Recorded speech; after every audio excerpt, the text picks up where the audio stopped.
And Gilbert, I think you, from last year, you just about finished all of yours anyway, didn't you? From what I remember.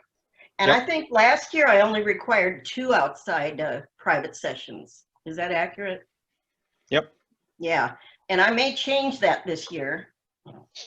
And you can always do more, you know.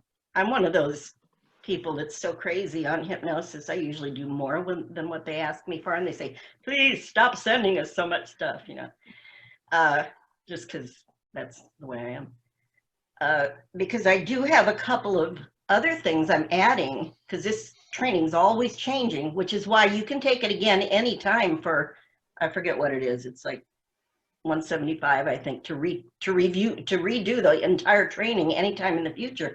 And probably next year it'll be different again, because we're always changing things. Some of the basics will always be there, because the basics really are always the same anyway, since the beginning of time, pretty much. They haven't changed all that much, except for the way we present and package them. Yes? Yeah? We didn't invent all this stuff, right? Do any of you know Melissa Tears?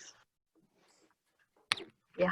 She presents, at the IACT and IMDHA. I think of her as one of the young whippersnappers, but she's probably, I don't know, maybe in her 30s, late 30s, early 40s. I don't know how old she is. To me, she's really young though. And when she came in, she was one of a new breed. You know, she was kind of one of the younger ones that was doing the NLP and all the, fancy stuff. And she just was full of vim and vigor, which I love. And the first time I went to one of her seminars, I think it was a luncheon actually. And hello, Nicholas. Hello. Miklos. Sorry, Is it Nicholas or Miklos? I will change it. It's both, but for you, I'm Nicholas. I like Miklos. Is that how you say it? Miklos. Yes. I like that one. Oh, you didn't have to change it. You changed your ID that fast. See how that works? It's funny, you did that too. And this, these little coincidences that happen when you're doing hypnosis, has anyone noticed that? Mm-hmm. The longer you do it, the more little synchronicities, I call them, things start kind of coming together at strange and weird times and little coincidences. So that was one, because I just happened this morning, as if I hadn't done enough to prepare for this class. I was actually looking for, I have a thing I've been doing for years called the cellular universe. I've given seminars on it. So I was searching for the script. I thought, I must have written a script if I've been doing this for years. And I found the handout that talks about it, and I found a whole bunch of other stuff that talks about it. And I actually realized I've never sat down and written a script. Every time I do it, it must be different, that means, right? Which is kind of the truth anyway. And what I did find, though, was a presentation I did for the Hypnosis Education Association here in Florida. It's a nice little nonprofit group that meets a couple times a year, and it's just a beautiful mix of usually 35 or 40 people come. And I had done a presentation on the cellular universe, so when I did my search, it found an audio from that presentation, and it's pretty decent quality. And it's about an hour long, because it was a long presentation I did. And I thought it was kind of entertaining, and I'm my own worst critic, of course, so you might enjoy all of it. And I think about 2/3 through, I actually take the group through a version, again, that's never the same twice, of my cellular universe process. So I'm going to send that to y'all as an MP3 file. Thank you. And because it's kind of the basis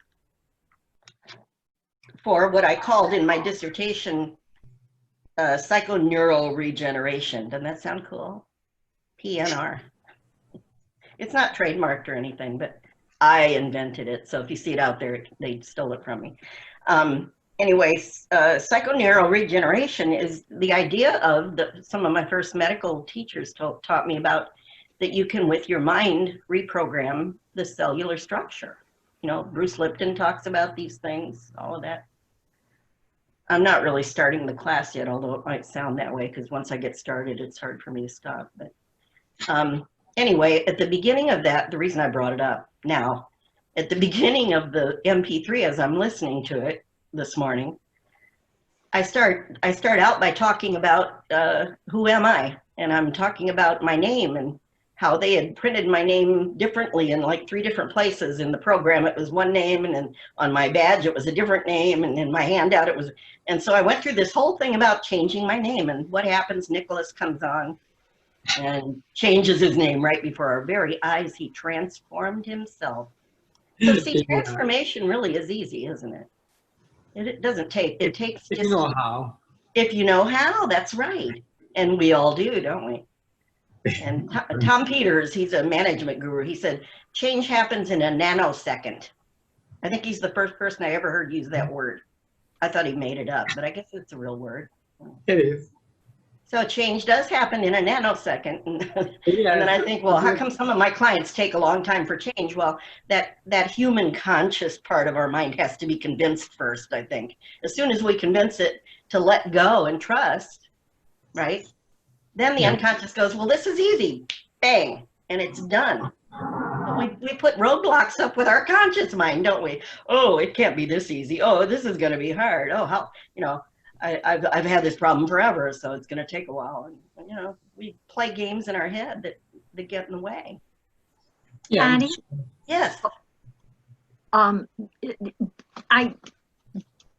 don't know if this is the right time to bring up this question, but I figure before things get started, let me ask you something, because I mean there are traditional regression hypnotherapists out there, and then there's the timeline, right, which offers its own, you know, version of it. I mean, so which one, I mean, so what's your perception? Because right now, I mean, I like the timeline. I've been doing traditional regression. Actually, to be honest, I've never done timeline with a client. It's all been like when I feel like, because I don't always go to regression, but when I feel like, okay, it would be to the client's benefit, I've done like traditional regression. A la, yeah, like say Cal Banyan. I don't know if you're familiar with them, but anyway, so I don't know. So what's your take on? Well, it's interesting. As you're talking, I'm hearing all kinds of stuff.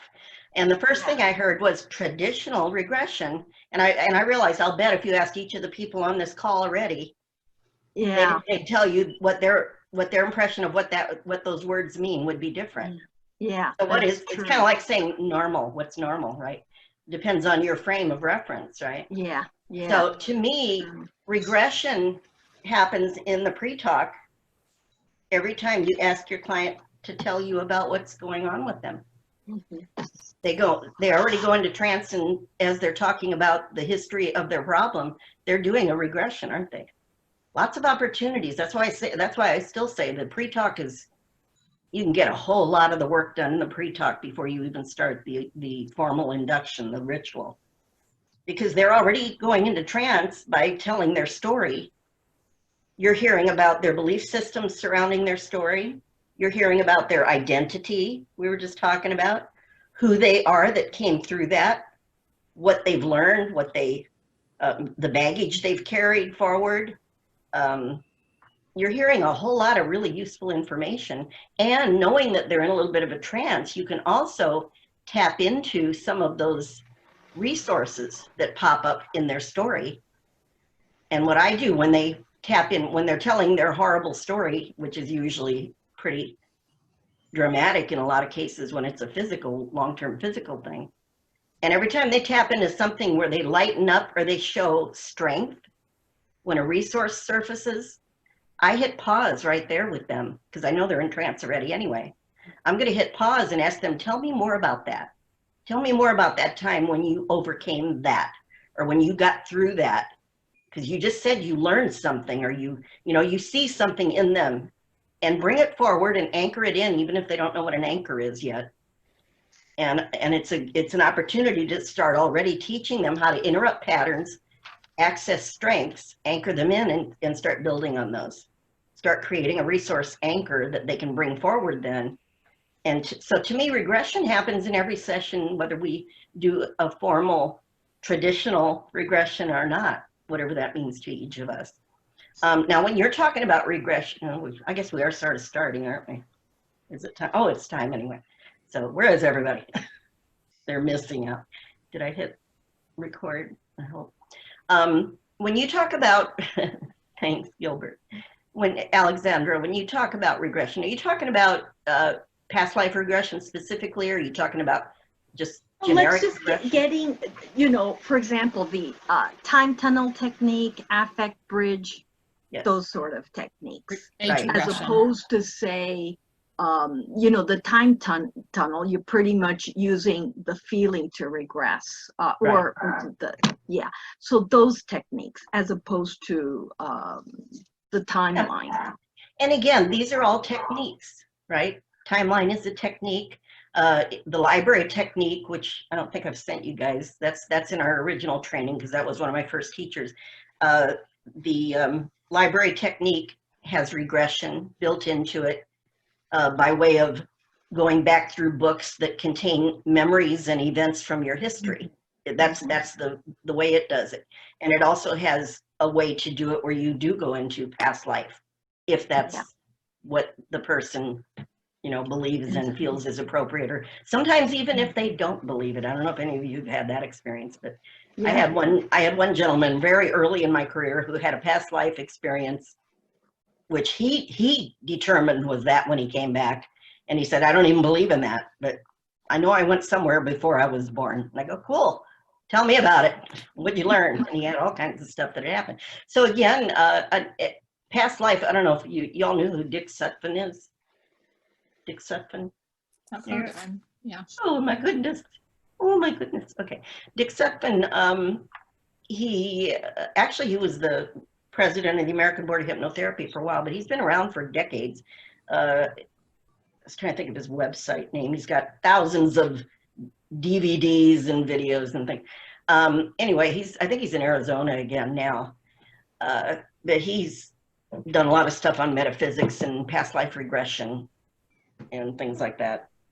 So he talks about past life regression being all the different variations of what it can be.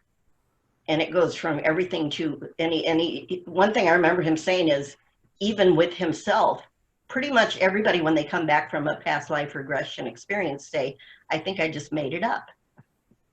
And back to Melissa Tears, to close that loop, what she would say is, and I'll edit the word that isn't in my normal vocabulary. We just make this S up, don't you? And she says much worse words than S, which isn't that bad of a word, but I don't like saying it normally. It doesn't come as easily to me as it does her. The F word comes very easily to Melissa Tears as well, which I was saying earlier in my first luncheon I did with her. If it was anybody else, I would have been shocked, but she's just so darn cute. And then the next thing she says is, oh, I'm from New York. That's her excuse. So I said, oh, I lived in New York a couple of years. I can relate to that. So she gets away with it somehow, but to close that loop. But again, we do make it all up, don't we? Now we probably wouldn't say that to most of our clients, right? Yeah, may I tell Alexandra why I never had the problem about What's techniques? That? Yeah. I'd like to tell Alexandra why I never have the problem with techniques, what technique to use. It is because I'm such a bad student. I always just listen to the techniques, how to do them, maybe read it quickly over once. So I never quite remember them. Yes. I just use what seems to work. Absolutely. So I'm mixing techniques and inventing as I go. The main thing for me is it should work. If it works, then I use it. If it seems doesn't work, then I just change to something else. Absolutely. That was very well said, perfectly said, because that's the key. I love scripts, and I know some hypnotists, some trainers don't use scripts at all. They really helped me when I was learning. I think they're a learning tool, and they help you to get different ideas into your creative mind that then when you're in front of that, like you said, read the scripts, learn the techniques, And I believe in learning as many as you can possibly get, because then when that client's in front of you and you kind of trust yourself and let all that go, just like we want our client to trust us and trust themselves to let all the stuff they tried to figure out about their problem, you know, consciously, that hasn't been helpful up to now. We want them to kind of let that go and be open to some new ideas showing up from their creative unconscious, which is what we have to trust in ourselves with the client. And that's where that communication loop we talked about, that I think it was Virginia Satir talked about, the communication loop, that my unconscious connects with my client's unconscious in that little bubble. I think of it as like a bubble that we're in. And then the communication happens in the middle. Somehow you get signals from them without consciously being aware of it that allow you to know what to say next. And it's going to draw from all of your past learnings and experiences and classes and techniques and scripts and little phrase that you said, that you heard one time or said one time in a class 10 years ago, that now shows up because it's exactly the right way to present it for this person. So the technique should create itself in the moment, is what you're saying, right, Nicholas? Yeah. Yes, And that's ideally what we all want to do when we're with a client. And we all feel it when we're in that zone, don't we? yes. And if you really don't know what to say, there is always Milton Erickson to use and saying just very general things. yeah, You yeah. see that beautiful light over there. It's maybe a tree, it's maybe a rock. I don't know, but you know it, so enjoy it, whatever. Yeah, yeah. That utilization approach too is just use whatever shows up, you know, because again, I say all the time in my hypnosis, my base, you know, the hypnosis certification training that I do, because those are usually newer people to the field, mostly, and some are brand new to the field. And I always say, whatever your client does or says is perfect. And if you can train yourself, now I have an acting background, but we all know how to act because we're all acting, whether you call it that or not. Just like we all go in and out of hypnosis, whether you call it that or not. So we act like who we believe ourselves to be or who we've told ourselves we are at any given moment in time, right? And if you're in front of a doctor, you probably act a little bit differently than you do if you're with your siblings or at a party. Now we're talking about parts, right? That's where parts comes from. It's all the different aspects of our personality. So we're going to bring to it whatever we believe we are, and so does our client. We want to bring their best self to the situation that they're wanting us to help them with, and find out what resources are going to help them to get the end result that we together have, you know, come to that well-formed outcome for the sessions. So I kind of talked in a circle there, but that's what I do, you know. And if it didn't make sense, just know that it does to your unconscious mind. Yeah. So I guess this is it for today, looks like. A little condensed group here. That's all right. So Eric might be here at 11, or he might not. You know, I like the unexpected, so good thing, because we never know what's going to happen in this class. Did you have a question or another comment, Nicholas? No, it's an off topic. I just saw Christy wearing her uniform, I think. Are you wearing your uniform? Yeah, yes. She's at a hotel. No, I'm not. It's not my uniform. It's just a medic shirt. Okay. Any changes in the hospitals? I really liked your story. It's an interesting, sad story. You know, the patient being mistreated.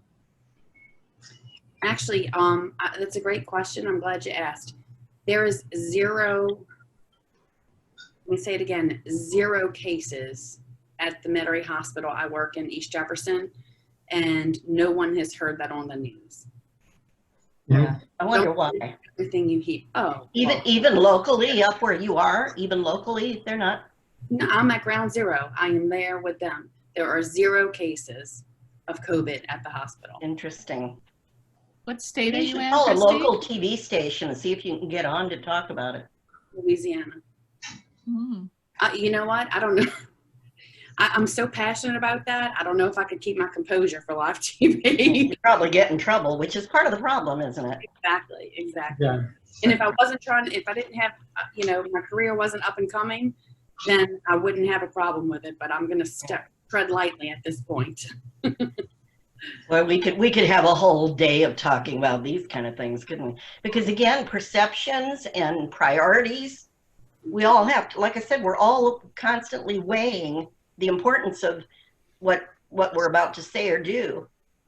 And we have to do that for survival, We back to that pyramid, Abraham Maslow. I still remember one of the first great things I tapped into when I was younger and trying to figure all this stuff out was talking about Maslow's hierarchy of needs, and it was a really great representation. I'm very visual, so I still remember seeing that thing. You got the foundation, and then once that's set, you go to the next one, and if you got that taken care of, you go to the next one. And if you're really lucky in life, sometimes you can tap into some of those higher things on that pyramid. And I think in hypnosis, that's what we can get to with people. I think we can help them to get to that pinnacle of the pyramid, if you will, which whatever words people have for that, if it's spirituality or if it's bliss or something. And again, we're going to be talking about parts integration today. How many people on the call today right now have training in parts therapy, parts integration, parts whatever? 3? So we have where I trained in the UK, and I have to tell you, there's no credit given to any technique. It was all, this is my technique, I made it up. Well, then I come to this program and you're like, oh, this is this. I was like, oh my gosh, so we do that. So I think I have been trained in it, but it's just called something different for us. Well, because people keep repackaging things. Like I said, I don't think Tad James was the first person to ever come up with the concept of timeline, but he trademarked it. He's a smart businessman, So they've been doing it forever. Just like parts therapy, I'm gonna go through a little bit of the history of it. Have any of you taken Roy Hunter's parts therapy training? Gilbert, should have known. Is there anything you haven't taken, Gilbert, is my question. So again, there's nothing new, so it may be kind of a review. So Christy, from what you said, I could move to the UK and just claim that I invented all these techniques. Is that true? Absolutely could. Because, and it's funny, and because actually when I sit in these classes, I'm like, oh my gosh, am I trained in this? But then once I get in the handout, I'm like, this is exactly, but it actually is pretty frustrating, honestly, because I love the way you give credit always, and I do the same. Yeah. And the truth is, sometimes I'm sure trainers think they came up with the idea, because again, it's all out there, these concepts are out there. And somebody may just, sometimes I'm writing a script and I'm going, did this come from me, or is this something that's in my unconscious that I learned something, and you question yourself. When I used to write songs, the same thing. Is this original, or is this somewhere in my brain that I stored there 20 years ago or something? So to give, a little bit of leeway to some people, that they may have really thought they came up with that idea, So I know I change around things, and hopefully you all do that too. That's why if you have a technique you learn from anybody, including in this training, or a script, and I have lots of originals. I love writing. Writing is a great creative endeavor for a hypnotist to go into a hypnotic state and get creative and come up with new ideas, right? So if you write scripts, that's a great experience right there. Yes, Nicholas, again. No, I was just coughing and asking my girlfriend if it was interesting for her, not the coughing, because she is here. Oh, hello. Who is this now? Judith. Her name is Judith. Hello, nice to see you. Oh, I like that orange. I like that color, orange. Yeah. She's not You can join us if you like. It's fine with me. Yeah, You she's can not bring a your cats, your hypnotherapist. dogs, your spouses, your friends, your relatives, whoever, Yeah. if you like. It's good if she's here, because then she will know when I'm hypnotizing her. Ah, there you go. You've been doing this a long time. So, and again, you all like I said, I want to respect that. I know that you all know some, if not all, in some fashion of everything we do in this class, because it really, it's just about honing it in for the health purposes. And again, most of you have you're already working with health issues, and some of you have been for many, many years. So I want to respect that as well. It's not like I feel like I can teach you something about how to do something. It's more about introducing you hopefully to some new ideas and making you curious and keeping you excited about the field, about the mind, because that never gets old. Like I said, 28 years I'm celebrating here in a couple of months, you know, doing this. No, or is it 29 now? I lose track. Anyway, it's been a long time. And then studying it 20 years beyond that, it never gets old. It just gets more exciting every year. And I hope that's the way it is for you. If it ever isn't that way for you, then just start learning some more, because learning makes you excited again. There's always more to learn. So, and again, if you start writing scripts, and I've got you writing some things for this class, one of the things I wanted to talk about, I know I got most of you, and now that you're all on here, I want to repeat, I give you soft deadlines for some of the homework in order to intersperse it throughout the training, because this is such a condensed training and there's a lot in there. I mentioned, I think it was to Gilbert earlier, last year, and it's changing constantly. I have more outside assignments this time. I'm adding some things that I think are really going to be helpful for you and spark your creativity, because that's really what I'm wanting to do with you. And last year, we only required 2 private sessions to be reviewed and sent in. You can always do more than what we require, obviously. And this year I was doing 3, but now I'm realizing I've added a couple of more pieces, and I'm going to give you another one today. So I'm going to make an executive decision, because I'm the executive of this training. And I'm going to go back to 2 requirements for the private sessions. So if you've already done one, I know some of you have, you just need 1 more. I think Gilbert, you might have already done 2. I'm not, or Nicholas maybe 2, I don't know. But anyway, 2 private sessions. 1 was part of that first exam assignment to write a script. So that was also an additional piece. No, we had that last year. But I'm going to have you reviewing a script that sometimes I do in class, but I actually do it in my hypnosis training. And it's called, what's it called? Healthy Brain and Body. It's a script I wrote many, many years ago. And I thought it would be a useful exercise to analyze, to do an analysis of a script that's designed for medical. And hopefully it's one you haven't seen before. Now, Gilbert and Nicholas may have seen it before because you were in last year's class. I think it might be in your manual, actually, now that I think about it. And I'll check again, because I sent you a extra handout that later I realized Dr. Preston's little article on cancer, and then I realized it's in there. It's in there. It's in part 2. So you've got it twice now. If it's not in the manual, I'll send you the script. So and I'll review this. I'll send you in the email what the homework assignment is to write a minimum 1-page analysis. Now, analysis does not mean critique. It's not, good, bad, right, wrong kind of a thing. It's analyzing the script as a hypnotist to see if you can find embedded commands, to see if you can analyze why certain things are in the script, what you think the purpose is of some of the things in the script. And I wrote the script, and it was an inspired one, so hopefully there's a lot of interesting things, and I'm just curious to see how many of the things that are in there that weren't intended to be there when I wrote it, obviously, because I wrote it with my creative unconscious, to see if you can analyze how that's useful for someone with a health issue, to help someone, what you think it might do and what you think the purpose is.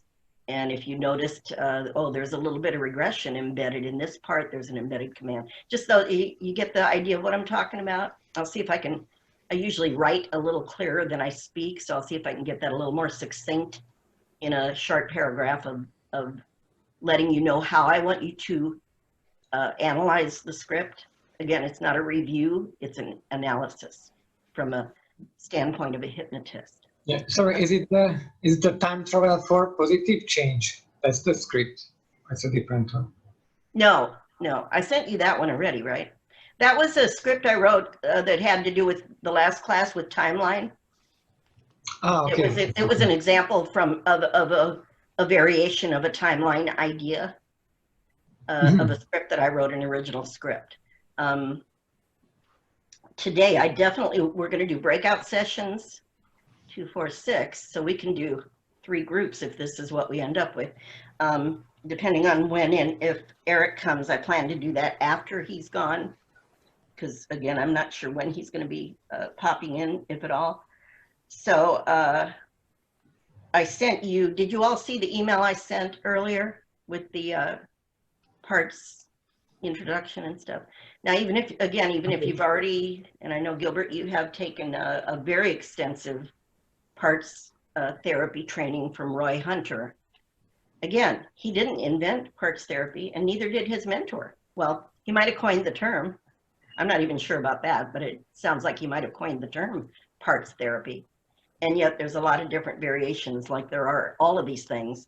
And I'm going to go through a little history just to, again, as a reminder that we do make all this up. And everything that we make up with our client is going to be a compilation of, in my opinion, everything we've ever learned that's stored in our unconscious at that moment that may come forward in some form. And I believe that when we make that connection with their unconscious mind, when we get into that realm of the hypnotic realm and the channel opens, I think of that unconscious also being a channel to more information beyond ourselves. If that sounds a little woo-woo, sorry. But there is evidence of people being able to access information that they weren't taught, such as past life regressions, where people start speaking another language that they were never taught. This is documented. And it sounds woo-woo, but people have done it. So there's things, Jung called it the universal consciousness, I think, where you tap into a realm of more intelligence than you have stored as a singular human being in the lifetime that you've had so far. Does that make any sense to anybody? Or have I lost you all already? Sorry, Patty, what script is it that we're supposed to analyze? Is it the Healthy I'm going to Brain send it Project? to you. I haven't sent it to you Oh, yet. you haven't? Okay. No, that's why I want to send it with a little bit more explanation. It'll be after we're done. And I'll have the parameters, just a 1-page, break it down, analyze it. It's called Patty, Healthy Brain and Body. Yeah. so in lieu of having a 3rd session, we're going to do this instead. It's one of the things, because I am adding, Okay. I've added some things to this training. So I'm paring down the private session requirements because of the extra stuff you're doing. And that was the way it was originally anyway. So I don't want to overload all of you, because I saw a few people getting a little bit stressed in the last 24 hours. And, last thing I want to do is stress anybody out, including myself. So keep it simple, But I want to give you a thorough education, a thorough beginning spot, at least, for this very condensed medical hypnosis training that you're taking. When you leave here, I want you to 5 and 10 years from now, look back and say, there's a lot of stuff that I got from that class that opened up this window or introduced me to that concept or started this creative thought in my mind. I want you to have a lot that you'll take forward from this. And if I could teach you everything I ever learned, I would, but that's probably not possible. And I will send you this after the class is over. I was still editing it this morning. I've had this for a few years, but every time I see it, I add something. So, okay. This is a quickie overview. Like I said, if you really want to go do some in-depth training in parts therapy, Roy Hunter today, mostly Roy Hunter is the go-to guy. And it's because he was mentored by Charles Tebbetts, who again, he's credited with coining the term parts therapy. He didn't invent the concept, as you'll see in a moment, but he refined it amazingly and brought it into a certain realm, and then handed it to his student, Roy Hunter, and gave him permission to evolve it into more modern times even from there. He gave him permission to change some things in it, to bring it forward in time, which is kind of a nice, it tells me that he didn't have an ego so big that he thought his way was the only way to do it. That's kind of a turn off to me. I don't know about the rest of you, but okay. So again, this is an overview. The originator of parts therapy, Charles Tebbets, again, there he is, friendly looking man. Client-centered parts therapy is based on the concept that the answers to a client's problem can be found within the inner mind of the client. Now, that doesn't sound like a new idea to any of you, I'm sure, right?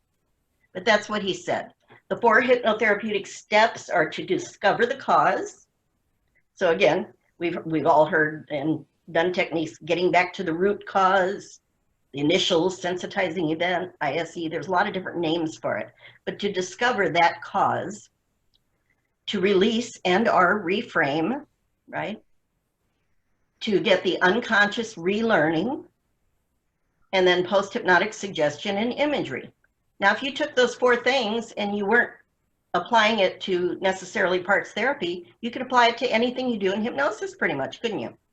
They're very basic, they're very, yeah, you know, like, yeah, that's what we're doing. So there's nothing really new there either. And yet that's what he talks about for change. Discovering the cause. He talks about, yeah, go ahead. It mentioned Gordon Emerson.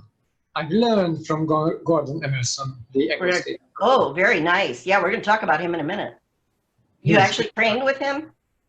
Yeah. Oh, very cool. Very ego cool. state therapy. Because that's part of the history, isn't it, of this type of concept? I think so. Yeah. Yeah. So discovering the cause, Tebbets said, he called that hitting pay dirt. Okay. There is the name, Gordon Emerson.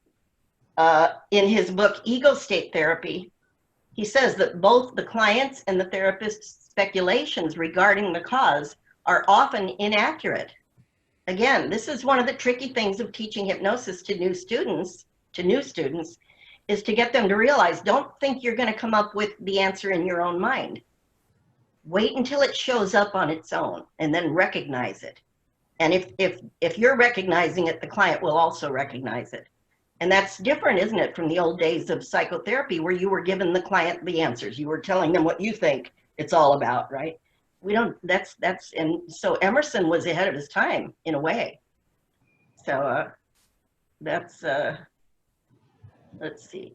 Oh, and it says that may explain why traditional talk therapy and even CBT, cognitive behavioral therapy, are generally, I see a typo, I gotta fix it, sorry.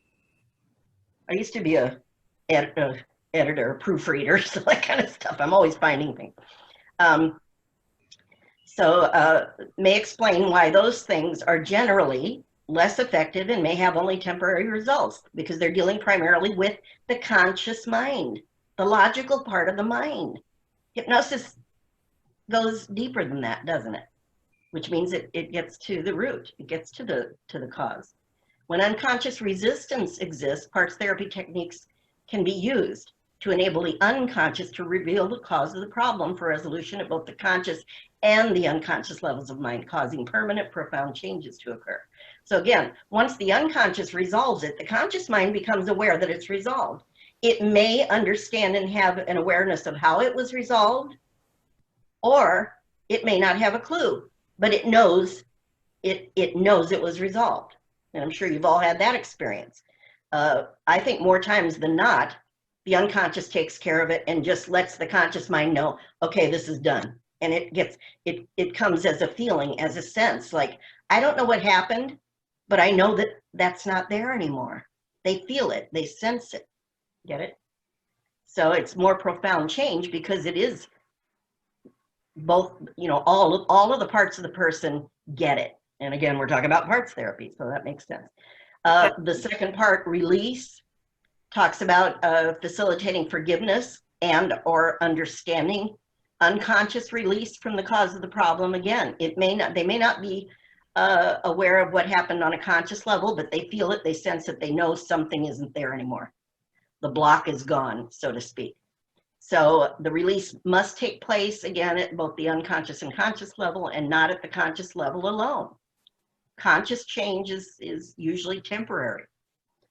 So, and then we come up to someone, Randall Churchill. I like to put pictures because I like to see these people's faces, you know. Randall Churchill, he was the founder of the Hypnotherapy Training Institute, became one of the first licensed hypnotherapy schools in 1978, and he was the first president of the American Council of Hypnotist Examiners, which many of you are familiar with. So, the forgiveness thing, again, we're talking about Emerson, I think, on that one, and Tebbett's talking about releasing. Some people, forgiving is a trigger word that is not the right word to use for everyone. I happen to be one of those people for many, many years, and I got okay with that word forgive because I reframed what it means. Because to a lot of people, they think you're saying to condone what the person did to you, or to condone that happened to you. That's not what it's about. So sometimes you can use words like letting it go or releasing it. And forgiving themselves, Randall Churchill believed they've got to be able to forgive themselves. And again, using hypnotic language, we don't necessarily have to use those exact words. It's more about letting themselves off the hook about that thing, if you will. Again, releasing it, letting it go. Now I don't feel that negative connection anymore to that. I'm not responsible for, you know, beating myself up the rest of my life because of having been there when that happened or whatever it is. So we can help them with that. That's step 2. Step 3, post-hypnotic suggestion and imagery, which of course we're doing that with everything we do, not just parts therapy. So with strong motivating desire, post-hypnotic suggestions, direct or indirect, may be sufficient, Tebbett said.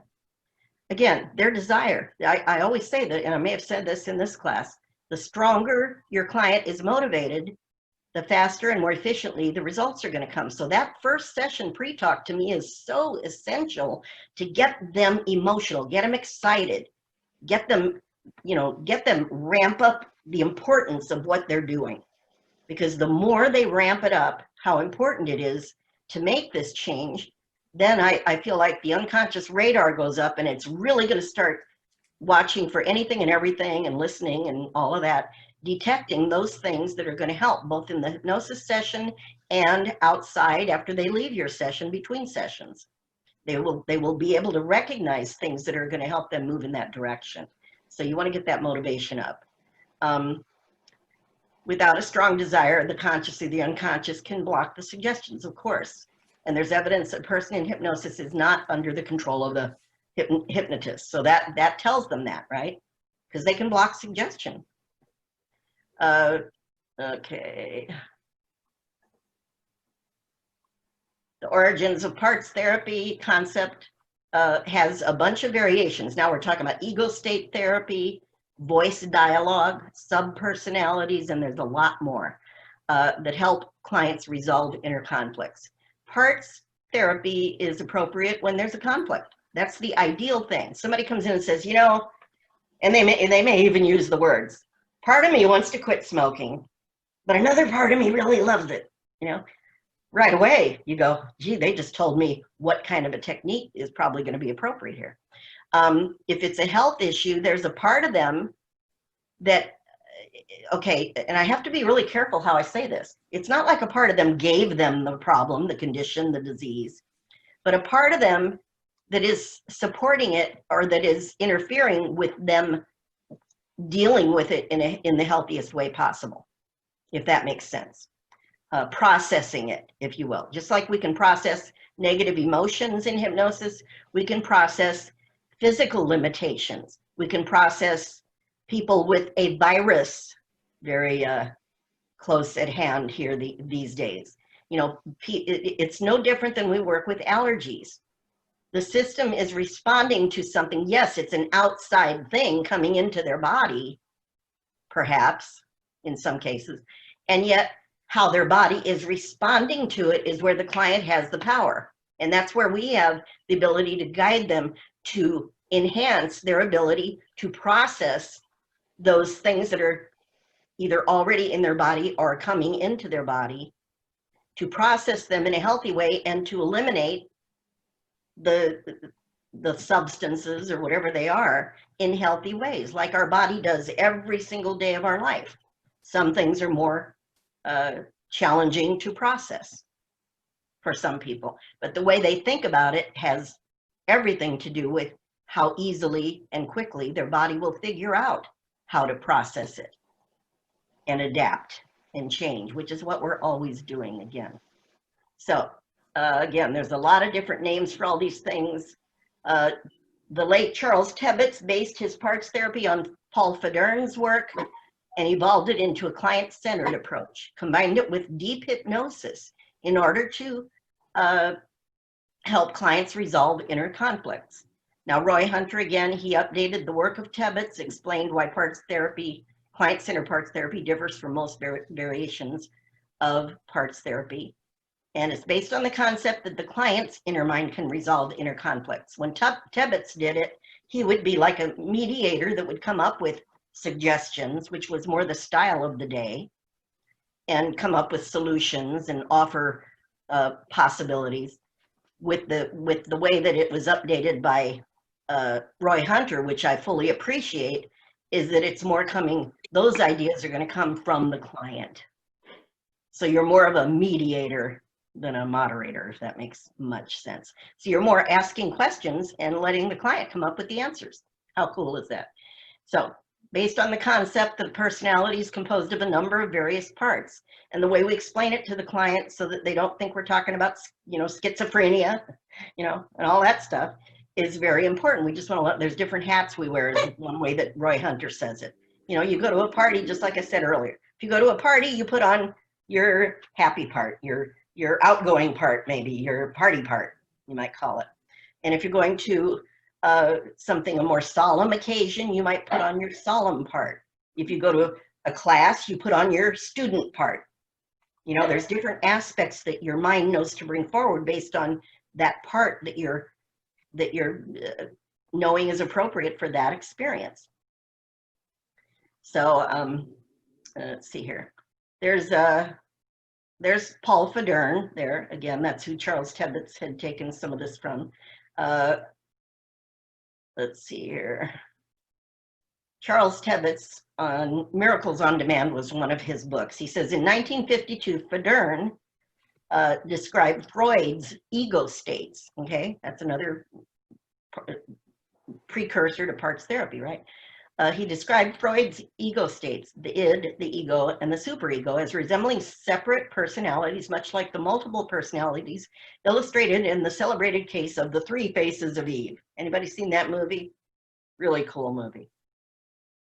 Okay, but differing in that no one of them exists without the awareness of the other. That was the difference. I find, this is, again, Tebbetts talking. I find, however, that in many cases, different parts take complete control while the total individual is in a trance state of which he is unaware. A bulimic will experience time distortion while binging, eating for over an hour and believing that only 5 minutes have elapsed. Sounds like hypnosis, doesn't it?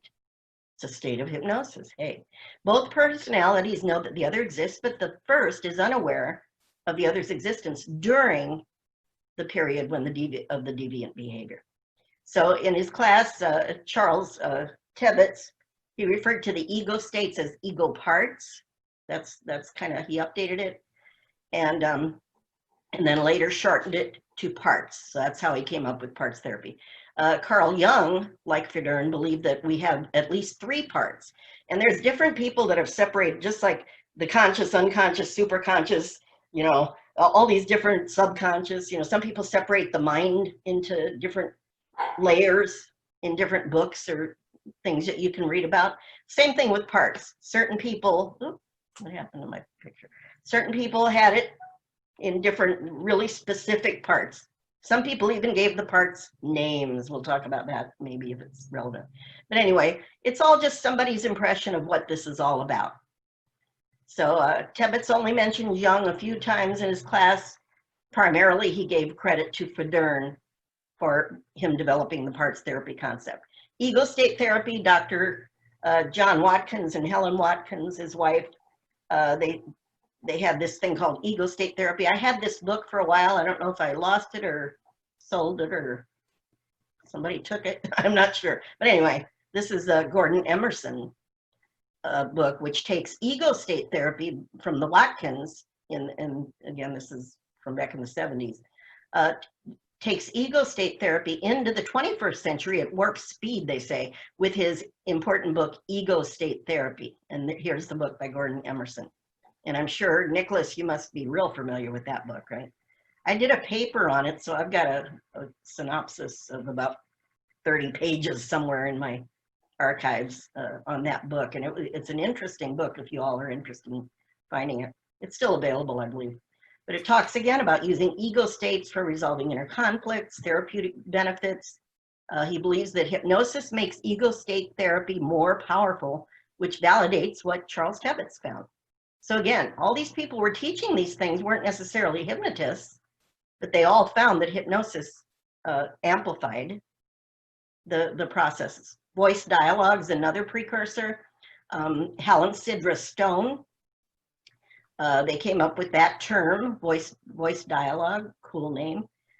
Embracing ourselves. They had a voice dialogue manual called Embracing Ourselves. That could compare, it says, the client in a manner could compare with Gestalt therapy. They play a role of each part by changing shares or positions. The therapist facilitates the dialogue and proceeds accordingly. That's where you have your mother sit there and your father sit there and you get this dialogue going. So again, Stone's labeled ego parts as selves or sub-personalities. So they actually kind of came up with that term and provided labels for the various other sub-personalities. They had the protector, the controller, the pleaser, the perfectionist, and all those things. So they actually labeled the parts themselves. As you see in the version we're going to do, we let the client put the name, or we actually let their unconscious preferably name their parts. So we don't assign names. Again, it's coming from inside the client more. Okay, so go through that real quickly. I'll send you this so you can read it if you're interested. Another one, inner child work, some of you are familiar with.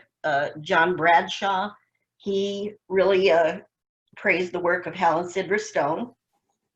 He considered the selves or the ego parts to be developmental stages. And then he came up with names for all of those different ones. And he believed we all have those all throughout our lives, those different aspects or developmental stages stay with us all through life. Let's see, from his book, here's a little quote here. Hypnotic age regression work clearly suggests that each of these developmental stages remains intact.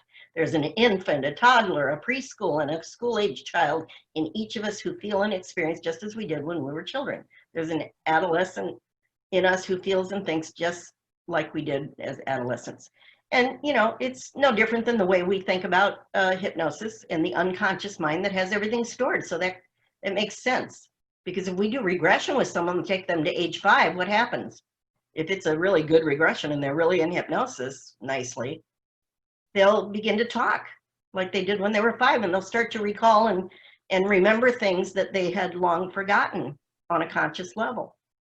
So we know it's all in there. Again, it's all in there. If it's relevant, go for it. I tend to keep it simple and not look for things unless the client's unconscious presents it as relevant. Satir, Virginia Satir, a lot of you are familiar with. She came up with the idea of the parts party. Okay, so Michael Watson has a really cool CD on parts party. He's got some cool stuff on that. And Virginia Satir, of course, was one of the people who influenced the Bandler and Grinder in the 70s, who were the NLP guys. So if any of you have studied NLP, you've heard the name Virginia Satir probably, because she's one of the people they studied to come up with all of their things.